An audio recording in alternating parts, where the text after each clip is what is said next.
welcome back to my channel. We are continuing what to eat on the ketogenic diet or the keto grocery shopping list. If you're new to the keto diet, it doesn't matter because I still feel like these foods are healthy and nutritious for you, and a lot of these go really well with the paleo diet as well.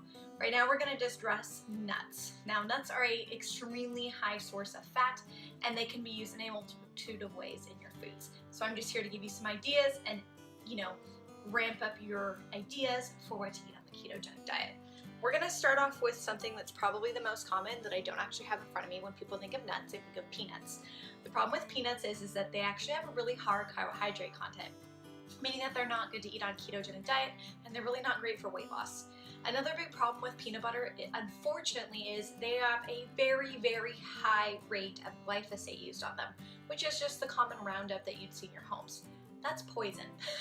And poison is not good for the things that it kills, the weeds and bugs, and it's really not good for you to ingest. Because the peanuts grow on the ground, it's absorbed into them, and most people have a glyphosate allergy, not a peanut allergy.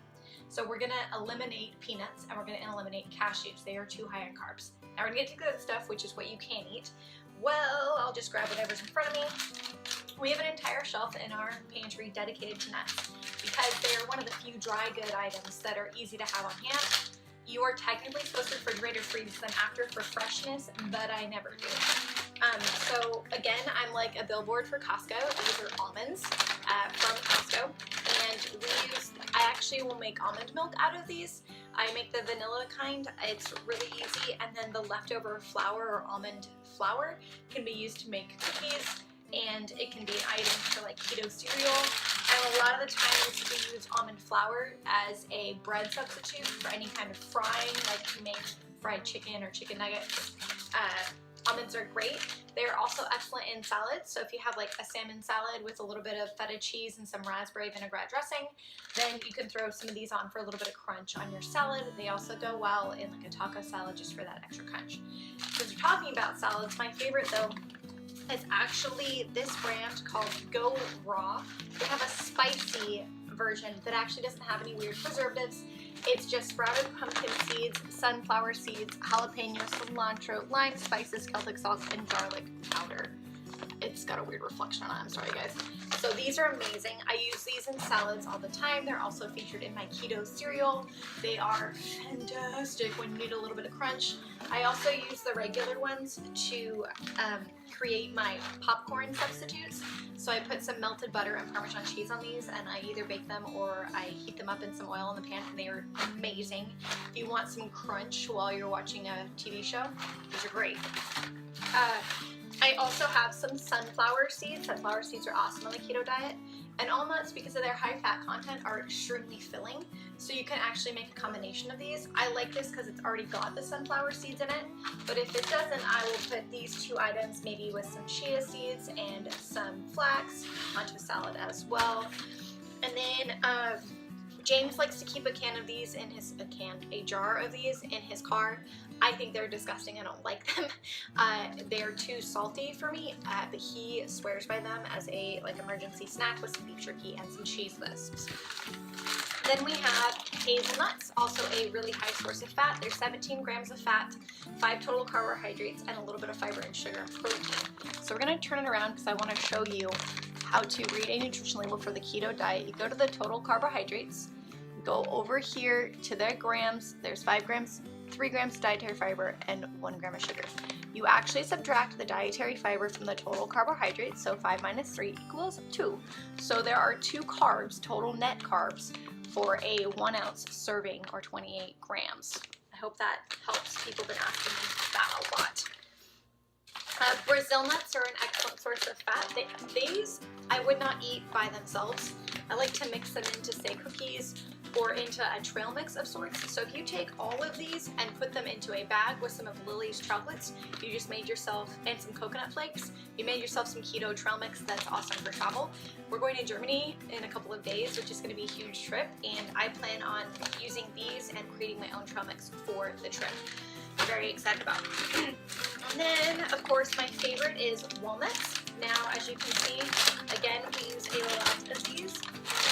The Kirkland So nuts can be extremely expensive, especially certain kinds of nuts that are harder to harvest. And the most common thing we actually eat is pecans. And what we like to do with these is I have a recipe that James does where he adds vanilla, cinnamon, some stevia, some egg, and he eats it after a meal. So it's like our dessert or sweet treat. We do refrigerate it because once it's cooked, it cannot be, it looks like this. It needs to do this, otherwise it gets moldy. They're just cinnamony. They are fantastic with some tea if you want to have some chamomile tea before bed, maybe with some caffeine in the morning, whatever works for you. And we do that with all of these. So any of the items that you saw taste really well that way. We've covered them with chocolate before just to make sweet treats. The last one is pine nuts. I eat these straight. I have loved these since I was a little girl. Like in 7th grade, my teacher did like a cultural awareness one about Native Americans. And I think they're called American Indians now. I don't know, whatever. I'm not trying to offend anybody. And she gave these as an item of a traditional kind of food, and I have loved them ever since. They do have an extremely strong flavor, and I just posted a recipe on how to turn this into a basil pesto sauce, and it was fantastic. So you can use that as well. It's also common in some Mediterranean dishes like rice-like ingredients. It adds kind of a different flavor. They're very unique. I would highly recommend getting a small package at your local grocery store and just kind of trying them out. They do have a little bit of a bitter aftertaste, but again, they're very high in fat. So if you turn around, there's actually 21 grams of fat.